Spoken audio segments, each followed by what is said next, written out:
Bismillahirrahmanirrahim. Alhamdulillahirabbil alamin.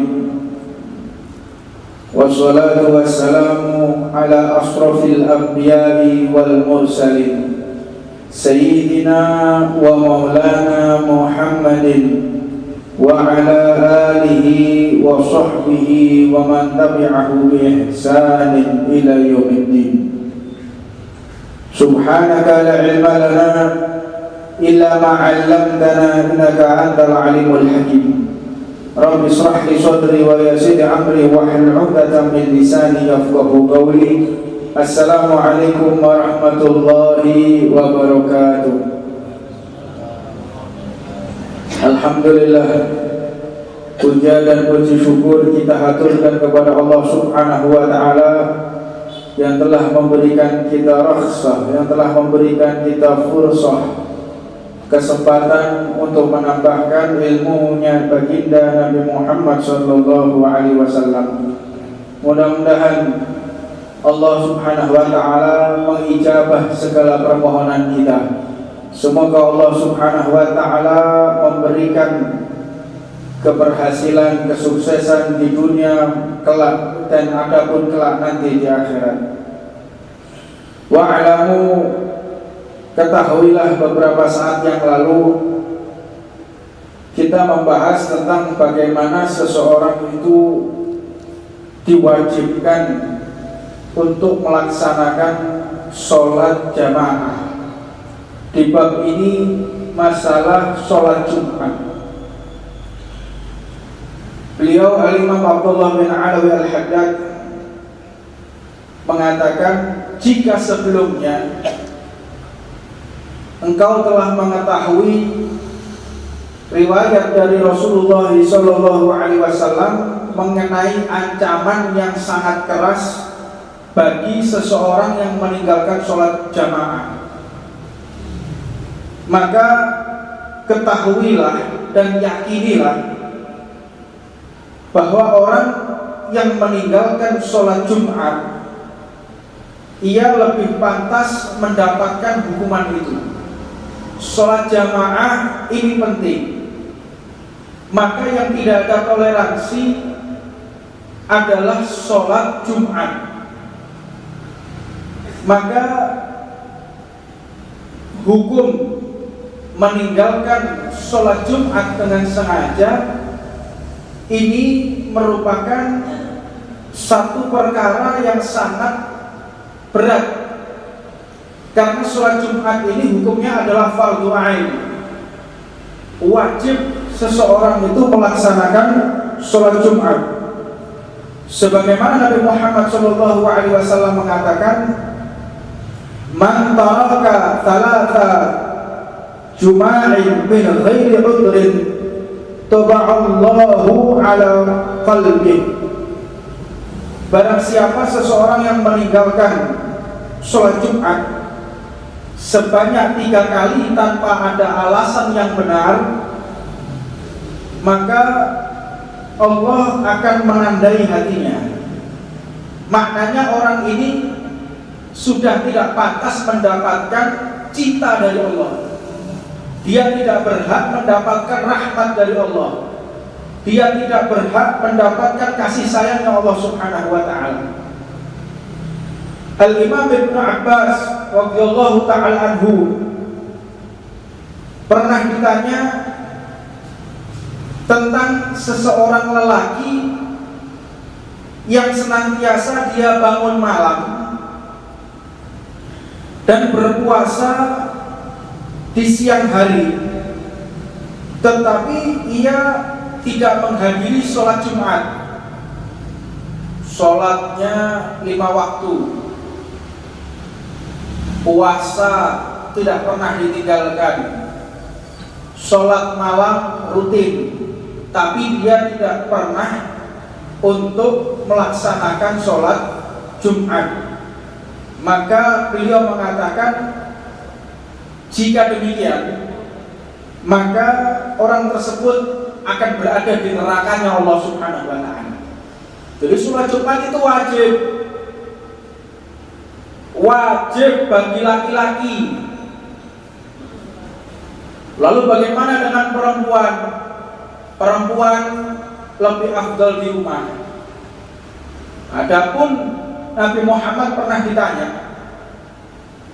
"Ya Rasulullah, bagaimana perempuan-perempuan kita yang akan melaksanakan sholat Jumat?" Termasuk pertanyaan ini untuk sholat Idul Fitri atau dan sholat Idul Adha. Kalau memang mereka mau sholat Jumat, sholat Idul Fitri, maka jangan dihalangi mereka. Kalau ada perempuan yang mau sholat Idul Fitri atau Idul Adha, maka jangan dihalangi. Maka di dalam ilmu ini penting seseorang untuk memahami ilmu secara seksama, dan ilmu ini wajib memiliki guru. Al-isnadu minad-din. Sanad keilmuan ini bagian daripada agama. Maka jika seseorang melaksanakan atau mempelajari ilmu tanpa dia memiliki syekh, tanpa dia memiliki guru, bahwa syekhu syaitan, maka gurunya adalah setan. Di fenomena akhir-akhir ini, banyak seseorang yang mempelajari ilmu tetapi tidak ada gurunya, sehingga fatwa-fatwanya sesuai dengan hawa nafsunya. Ini berbahaya juga apabila kita menimba ilmu dari mereka. Ketika kita menghadiri majelis ta'lim, itu kita yang harus ketahui dulu dia ini muridnya siapa, mondok di mana, lalu bagaimana guru-gurunya. Jika guru-gurunya, jika pondoknya memiliki sanad sampai ke Rasulullah, ikuti. Tetapi jika ilmunya berasaskan hawa nafsunya, berasaskan daripada pengalamannya, berasaskan atau berdasarkan daripada pengetahuannya, maka berbahaya untuk pemahaman umat Nabi Muhammad SAW. Maka jika seseorang meninggalkan sholat Jumat dengan tanpa uzur, maka hukumnya dia sebagai orang yang keluar daripada agama Allah Subhanahu wa Ta'ala. Hukumnya murtad. Seseorang yang meninggalkan sholat Jumat sampai 3 kali berturut-turut tanpa uzur, hukumnya dia sebagai orang yang murtad. Alhamdulillah min dzalik.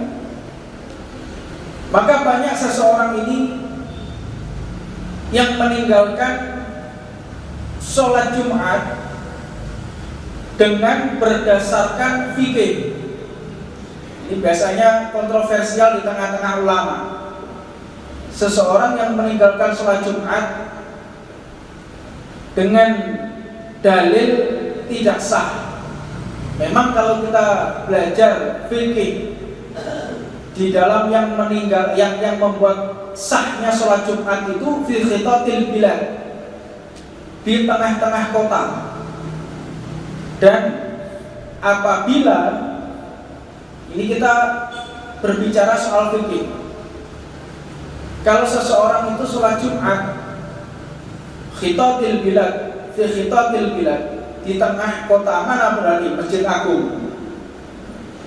Masjid Agung itu harus full, baru boleh orang lain menyelenggarakan sholat Jumat atau mendirikan atau menggelar sholat Jumat. Kalau Masjid Agung belum full, masih ada shaf yang kosong, seluruh kabupaten ini tidak ada yang sah sholatnya, khususnya di tengah kecamatan Tuban ini. Kalau Masjid Agung itu tidak full, berarti tidak sah sholatnya. Makanya orang-orang yang warok, di antara orang-orang sepuh dulu, dia tidak pernah mau sholat di masjidnya sendiri, nggak mau sholatnya di Masjid Agung, karena memang peraturan secara fikihnya demikian. Lalu bagaimana untuk fenomena yang sekarang ini? Ya mungkin dimaafkan karena kondisi dan karena jangkauan. Adapun yang tidak sah juga seseorang itu melaksanakan sholat Jumat apabila suaranya terdengar antara masjid satu ke masjid yang lain. Sekarang mana yang nggak terdengar? Ada yang nggak terdengar? Nggak ada. Masjid Agung nggak di sini nggak masjid Agung.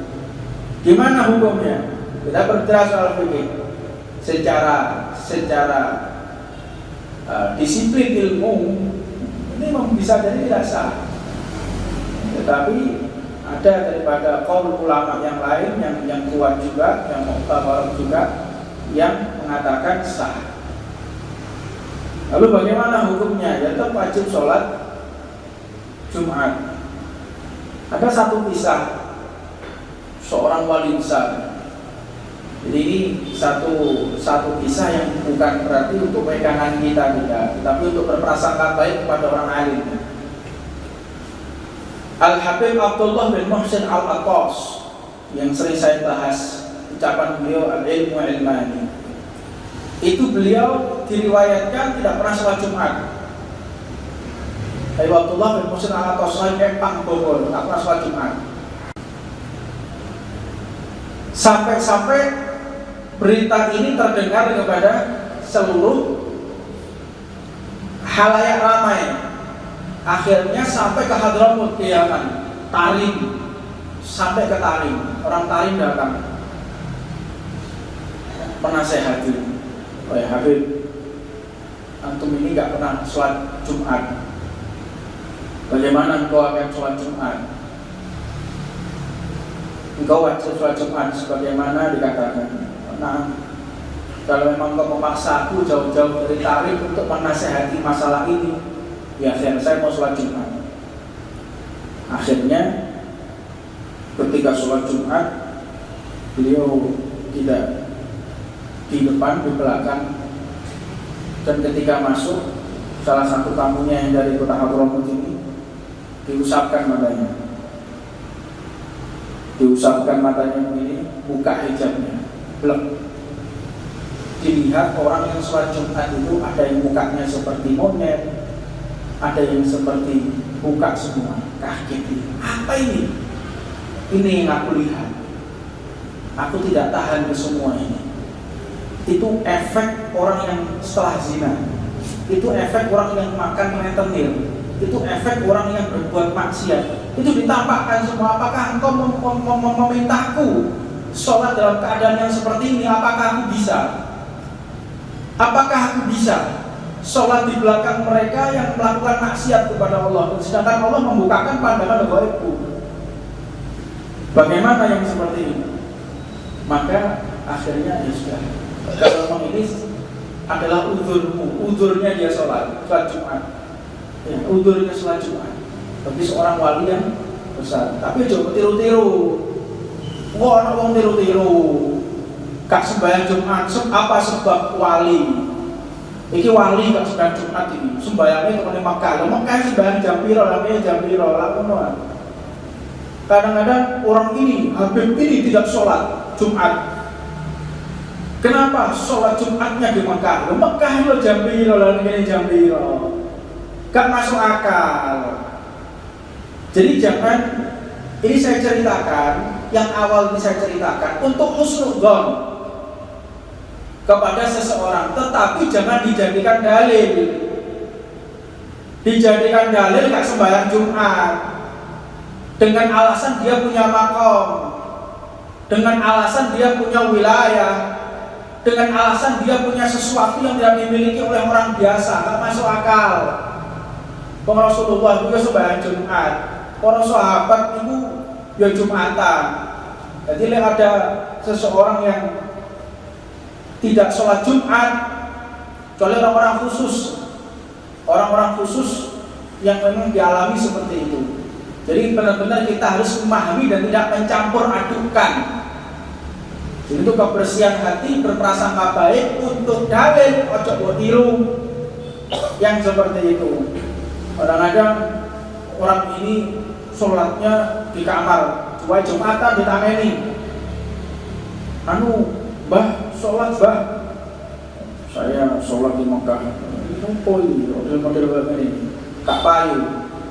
Tidak ada yang model-model yang aneh-aneh itu. Kecuali mereka yang benar-benar memiliki magom. Nah, kita benar-benar harus memahami secara dewasa, jangan mencampur adukan. Allah Subhanahu wa taala berfirman, "Ya ayyuhalladzina amanu idza nudiya lis-salati min yaumil jum'ah fas'au ila dzikrillah wa dharul bai' dzalikum khairul lakum in kuntum ta'lamun." Ya ayyuhalladzina amanu, wahai orang-orang yang beriman, idza nudiya lis-salati min yaumi jum'ah, apabila diseru untuk menunaikan sholat pada hari Jumat, fas'au ila dzikrillah wa dzuril bai', maka bersegeralah kalian kepada mengingat Allah dan tinggalkan jual beli. Dzalikum khairul lakum in kuntum ta'lamun. Yang demikian itu lebih baik bagi kalian jika kalian mengetahuinya. Jadi kalau sudah ada Jumat, kita masih mandi, ketika khotib Jumat sudah naik ke atas mimbar, kita masih di rumah, evaluasi diri, kesalahan apa yang kau berbuat, dosa apa yang kau lakukan, sehingga di hari yang khusus ini engkau tidak mendapatkan undangan dari Allah Subhanahu wa ta'ala. Sholat itu undangan Allah. Memang sholat itu wajib, tapi sholat ini adalah undangan dari Allah Subhanahu wa ta'ala bagi orang-orang yang memiliki iman. Jadi salah besar jika seseorang tidak mau melaksanakan sholat atas dasar ketidakmauan dia. Ini merupakan pemikiran yang salah. Jika seseorang tidak dapat melakukan sholat, khususnya sholat Jumat, maknanya orang tersebut telah terusir dari rahmatnya Allah Subhanahu wa ta'ala. Fal-iyadu billah min dzalik. Bahkan kata Imam Abdul Haddad mengatakan bahkan seringkali sebagian orang yang mengaku Islam, beriman dan senantiasa mendengarkan firman Allah dan sabda Rasulullah, mereka ini rela meninggalkan sholat Jumat tanpa ada alasan yang benar atau memakai alasan yang tidak bisa diterima oleh akal sehat. Maka ketahuilah, orang-orang yang semacam itu adalah orang yang telah menggugurkan kewajiban ibadahnya. Orang-orang yang semacam ini dia telah menggugurkan kewajiban ibadahnya. Maknanya adalah orang ini telah berdalih, berkhilah. Ini banyak ini. Hal-hal semacam ini bukan hanya untuk sholat Jumat, banyak hal. Dia menggunakan dalil untuk memenuhi hawa nafsunya. Seseorang ingin menggapai hawa nafsunya menggunakan dalil, atau menggugurkan kewajiban menggunakan dalil. Naudzubillah min dalil. Orang yang semacam ini orang yang akan diazab oleh Allah Subhanahu wa ta'ala sebelum menyembah berhala. Orang yang mengerti ilmu tetapi menggunakan ilmunya untuk memenuhi keinginan nafsunya. Dia berbuat sesuatu tujuannya untuk melakukan kewajiban, untuk menggugurkan kewajiban. Ini sangat berbahaya sekali. Karena di pembahasan yang lalu bagaimana ancaman tentang masalah sholat jamaah yang begitu keras, dan Allah pun lebih menekankan lagi bagi seseorang yang melaksanakan sholat Jumat. Sangat berat sekali di hadapan Allah Subhanahu wa ta'ala, dan termasuk perkara yang bid'ah yang mungkar, bid'ah yang sangat jelek, bid'ah yang sangat-sangat menjijikkan, ialah orang yang masih mengurusi dagangannya ketika dia melaksanakan ketika sudah didirikan sholat Jumat. Ini orang yang benar-benar hatinya penuh dengan kemunafikan. Dan mata orang-orang munafik, orang-orang munafik itu ketika kita bisa melihat bagaimana ketika dia melaksanakan sholat Jumat tepat pada waktunya atau tidak. Kalau dia memang benar-benar orang yang tepat waktu ketika sholat, maka disitulah kualitas daripada keimanan orang tersebut. Tetapi kita pun harus berhati-hati mendengar kisah iblis. Iblis ini adalah hamba Allah yang sangat alim, yang sangat berilmu, tetapi di dalam hatinya penuh dengan kesombongan. Maka iblis ini pun menjadi manusia yang dikutuk, menjadi makhluk yang dikutuk oleh Allah.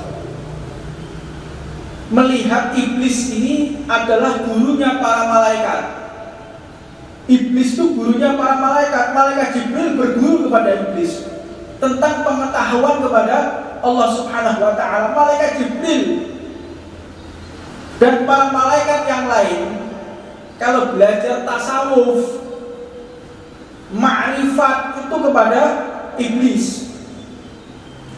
dan tidak ada satupun jengkal dan tidak ada sejengkal pun langit ini yang tidak ada bekas sujudnya iblis. Tetapi karena ada kesombongan di dalam hatinya, dia terusir daripada rahmatnya Allah Subhanahu wa ta'ala.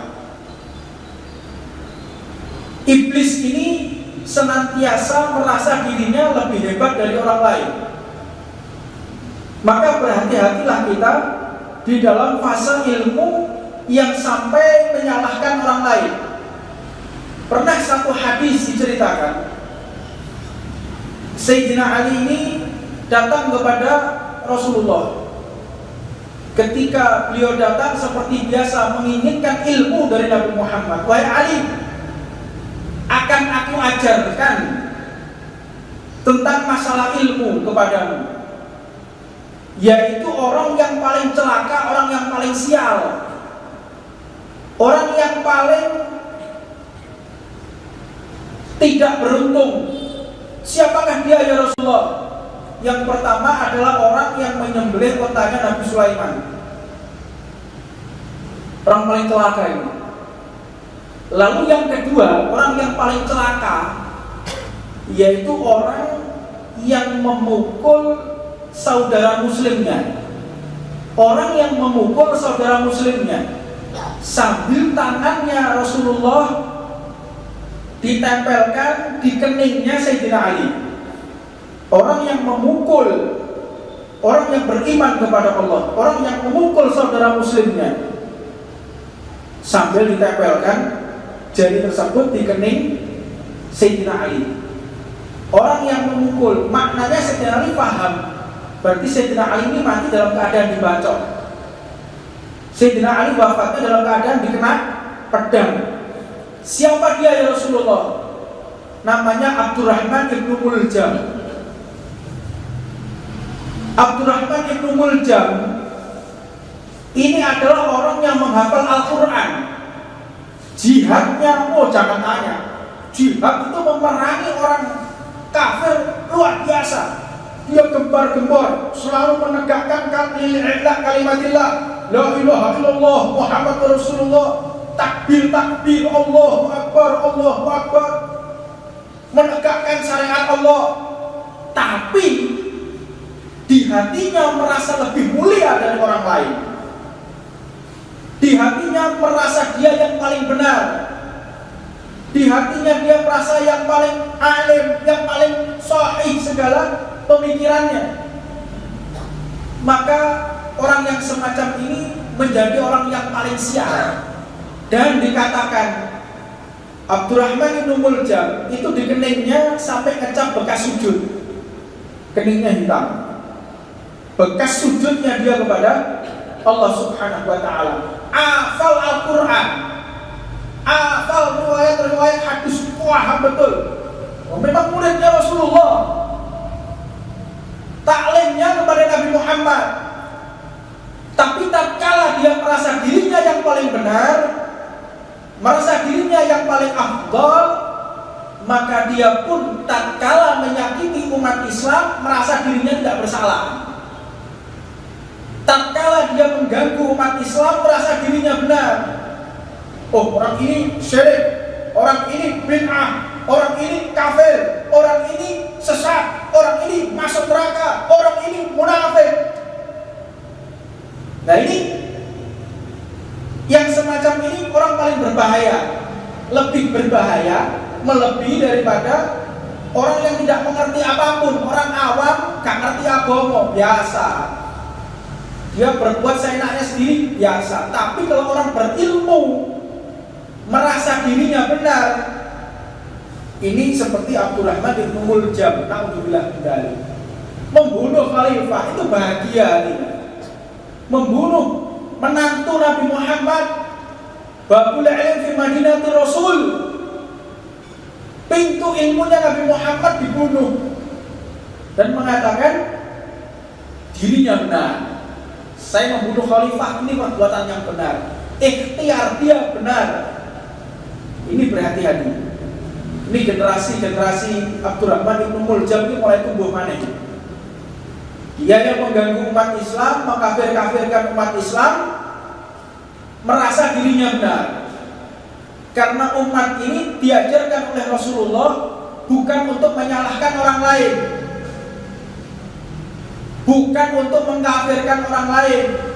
Wa ma arsalnaka illa rahmatan lil alamin. Aku ini diutus oleh Allah untuk menjadi rahmat segenap alam semesta. Tetapi sayang disayang, kadang-kadang ayat ini digeneralisir untuk kepentingan tertentu. Ini zaman yang benar-benar bingung untuk membela satu perkara mengatakan rahmatan lil alamin. Untuk menyakiti seseorang menggunakan dalil jihad. Ini zaman bingung. Zaman orang yang kehilangan arah. Sehingga benar yang disabdakan Nabi Muhammad, orang alim pun akan merasa kebingungan atas segala yang terjadi di tengah-tengah kita saat ini. Bingung, ini benar sih, bingung. Semua punya dalil, semua punya pemikiran ini berdasar, bukan tidak berdasar, dasarnya kuat, dalilnya kuat. Lalu bagaimana? Kita tetap berpegang teguh yang disampaikan oleh guru besar kita Al-Habib Umar bin Muhammad bin Saleh bin Hafidh. Beliau mengatakan jaga lisan kita untuk mencaci maki orang lain. Jaga lisan kita untuk mengkritik orang lain. Jaga lisan kita untuk mencerca orang lain. Diam. Menang selamat. Nah, untuk ini permasalahan yang ada di tengah-tengah kita, saya pribadi hendaknya diam, tidak usah ikut campur urusan yang semacam ini. Oh, ini yang benar yang mana? Skut, diam, selamat tidak. Mereka semua itu orang-orang besar yang lagi bergejolak. Itu orang-orang besar, orang mereka itu benar semuanya, nggak ada yang salah, semuanya benar. Terus bagaimana kita? Diam. Kita jangan berpihak, diam. Diam. Tapi kalau untuk urusan-urusan yang sifatnya syariat hendaknya kita tegas. Tapi kalau untuk ikhtilaf dengan ulama kita diam, jangan ikut serta, apalagi ikut komen di Facebook. Di Facebook komen, oh iya benar, padahal nggak ngerti apa-apa. Yang kita tulis di Facebook, yang kita tulis di WhatsApp, yang kita tulis di aplikasi medsos, itu akan tetap utuh dan akan selalu dibaca oleh orang. Jika benar, ya beruntunglah kalian. Jika tidak, itu dosa yang tidak berkesudahan. Terus menang selamat, dilihat aja. Dan apabila kita menemui perkara-perkara yang membuat kita bingung, hendaknya rujukan kita kepada guru-guru kita. Rujukannya kepada guru-guru kita, tanyakan. Ini ada permasalahan yang seperti ini, hendaknya engkau bertanya. Jangan sampai kita cari sendiri, browsing di Google.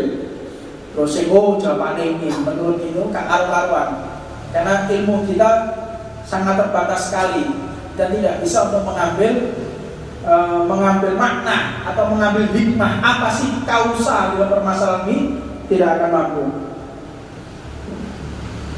Qala radhiyallahu ta'ala anhu wa nafa'ana Allah bih Al-Alama Al-Habib Ahmad bin Umar Syatili Syekh Salim bin Sumail Al-Hadrami wa ila hadratin Nabi Muhammad sallallahu alaihi wasallam. Al-Fatihah. Faslun Surutul Fatihah asyaratun. Syarat-syarat seseorang membaca Fatihah ada 10. Syarat sah pembacaan Al-Fatihah yang merupakan rukun keempat di dalam seseorang itu sholat. Jadi rukun sholat yang keempat ini membaca daripada Fatihah. Ada 10 syarat seseorang yang membaca Fatihah. Yang pertama yaitu at-tartib.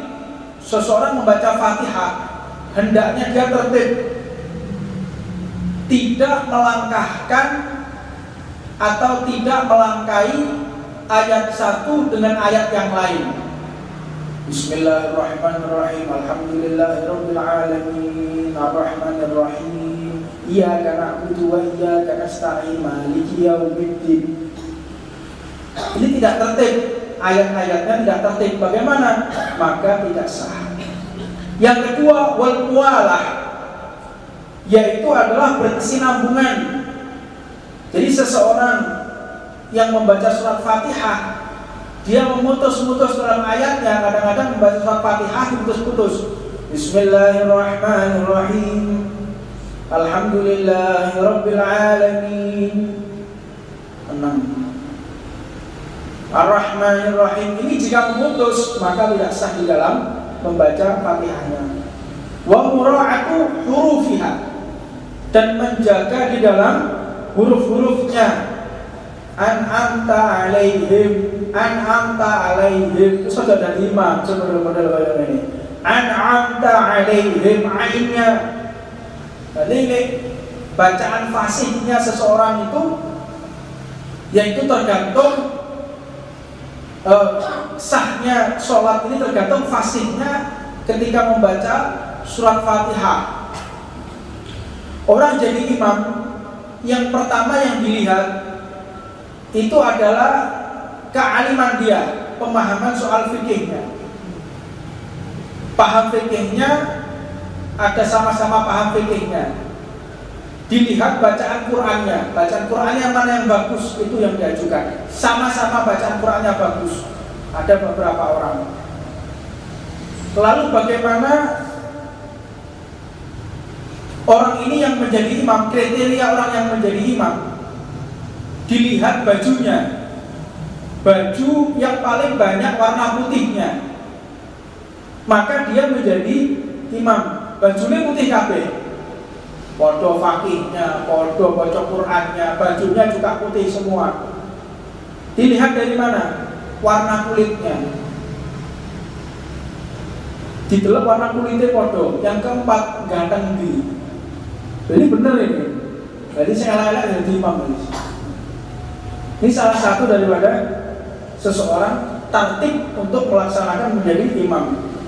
Wa mura'atu tasdidatiha, dan hendaknya dia benar-benar memperhatikan di dalam tasdid-tasdidnya. Apabila tidak membaca tasdid seperti yang kita bahas di pertemuan yang lalu, maka tidak sah di dalam Fatihahnya. Wa an la yasquta saqtatan tawilatan wala qasiratan yaksidu biha qat'al qira'ati. Diam yang lama, di dalam diam ini yang melebihi dari diam untuk bernafas. Bismillahirrahmanirrahim. Alhamdulillahirabbil alamin. Diamnya diam seperti nafas. Ini hendaknya dia tidak melakukan balaan yasqut saktatan tawilatan. Hendaknya dia tidak memutus di dalam bacaan Fatihah. Ini yang kelima. Insyaallah kita akan bahas yang keenam dan yang selanjutnya di pertemuan yang akan datang. Mudah-mudahan Allah membantu kita, mengangkat derajat kita, memudahkan kita untuk menambahkan ilmunya baginda Nabi Muhammad sallallahu alaihi wasallam. Rabbana atina fid dunya hasanah wa fil akhirati hasanah wa qina adzabannar. وعلى من نوى سيدي الحمام سيدنا وعلى من نوى الحبيب أحمد جواد الله بن أبو أربعين وعلى من محمد بن علي بن حضرة النبي بسم الفاتحة.